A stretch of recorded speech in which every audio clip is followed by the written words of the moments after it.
Pine pollen and testosterone. In this particular study, the consumption of pine pollen for 8 weeks boosted testosterone levels by 23.7%. And in this video, I'm going to be diving deeper into pine pollen, how to use it, when to use it, and what do you get from pine pollen, what's in it, and everything about it. So let's get into it. Okay, so let's get into pine pollen. So pine pollen is a natural source of androgens. Androgens meaning things like testosterone. And if you're someone that's struggling with low testosterone symptoms like energy, libido, sex drive, muscle growth, all of those things, considering pine pollen supplementation in a strategic way can benefit and improve your symptoms. When it comes to pine pollen, you need to make sure that you're using the right type of pine pollen. Some of you maybe used pine pollen in the past and not gotten results because maybe you used pine pollen powder.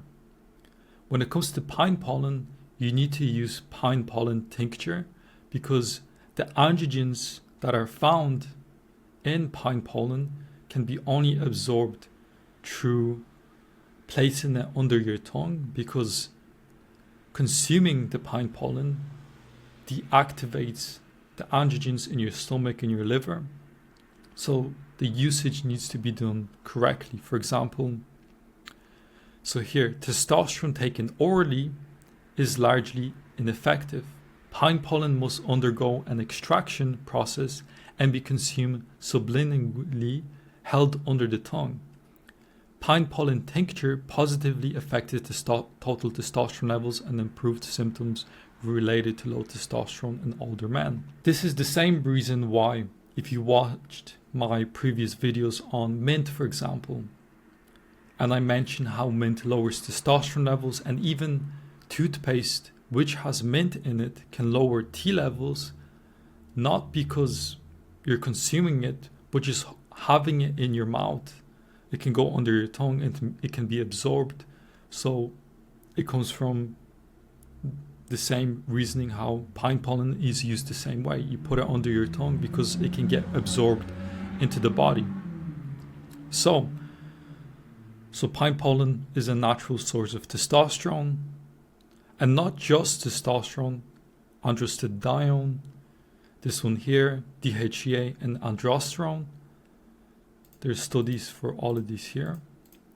And when it comes to pine pollen has around 80 nanograms per gram of testosterone and 590 nanograms per gram of androstenedione. All of these are androgens.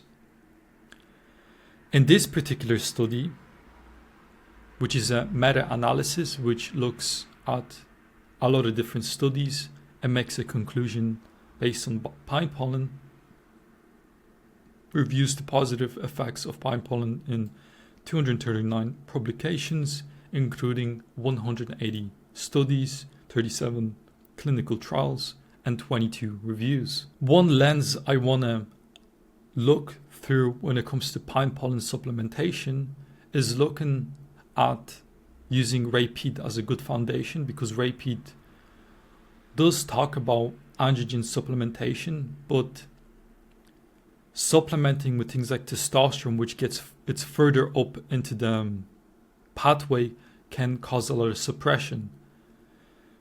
When it comes to pine pollen, there's not that much testosterone for it to cause suppression. Same with DHEA, but DHEA in smaller doses does not cause suppression. What do I mean by that?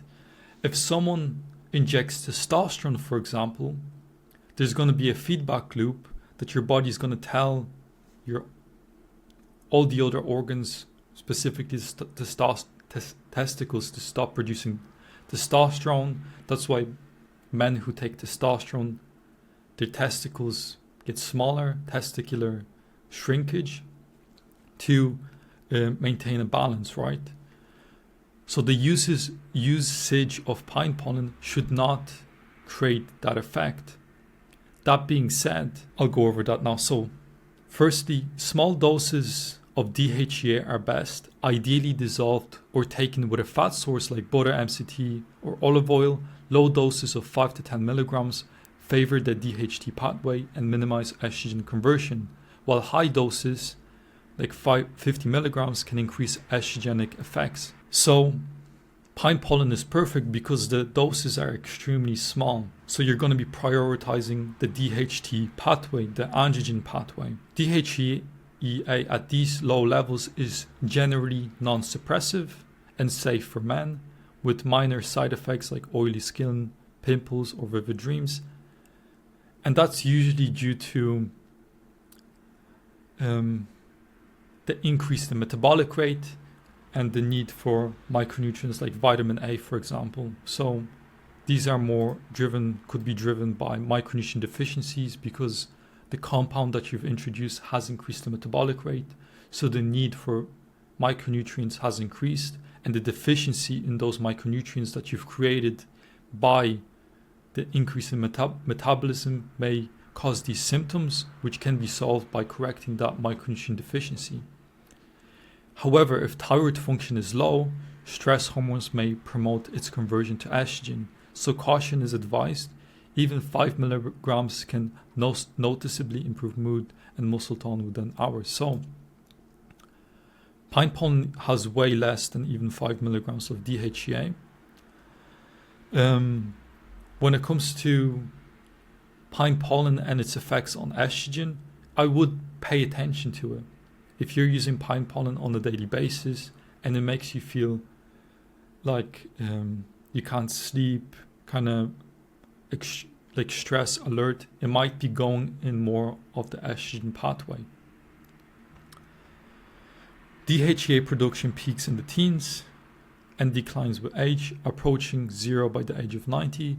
Supplements of 5 to 10 milligrams are typically safe for middle-aged adults. Supporting thyroid health and using anti-inflammatory aids like aspirin can further reduce estrogen conversion. So the main thing that I want to underline here is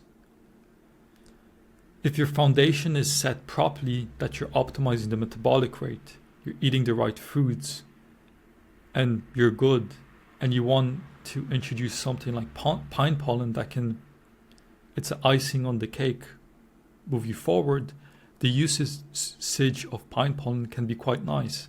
I personally use it occasionally.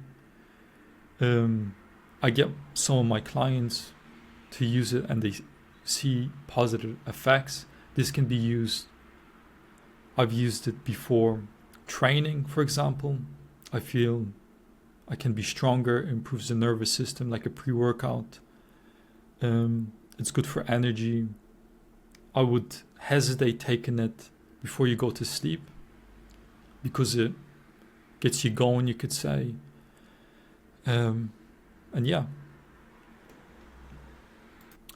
So note on androsterone, which is found in pine pollen, which is a very potent anti-aromatase, even stronger than DHT itself. So aromatase is an enzyme that converts your testosterone into estrogen, and androsterone lowers aromatase. 2 to 3 milligrams is enough to suppress aromatase by 90%. So pine pollen in itself is a powerful anti-aromatase as well. When it comes to the ingredients, so the pine pollen that I personally use is from here. It's really nicely sourced. These are like actual pictures from the sourcing, so they all do it just personally, they do it manually, making sure the product is very solid. So that's one thing I appreciate around that, because you know it's coming from a good source. It's not like mass produced and things like that. So these are just some of the pictures from the sourcing, from the pine pollen. And pine pollen, ultimately what it is it's like, it's basically sperm of the tree itself to pollinate the flowers or whatever it is. I don't know the details of that. And that's why it's so high in those androgens. And when prepared properly in the tincture and consumed properly, you can reap the benefits of that. So yeah, this is the product I personally use. And the ingredients are, so I'll go over that in a moment, and how to use it. So when you purchase it, you'll get like a leaflet that explains how to use it, when to use it, and things like that. Also mentions it here. So when it comes to ingredients, so as alcohol in it, it has pure grain alcohol. Because it's pure alcohol, the grain effects or things like that shouldn't be present because it's pure alcohol. It's distilled water, 100% pine pollen, and glycine, which is fine at low doses. When it comes to alcohol, 1 Timothy 5:23 KGV, drink no longer wine, but use a little wine for thy stomach's sakes, and thine often infirmities. So the alcohol that's located in it, it shouldn't be a problem, and it's not a problem. It can be quite beneficial because it's such a small dose. So the doses recommended is 2 milligrams of pine pollen tincture.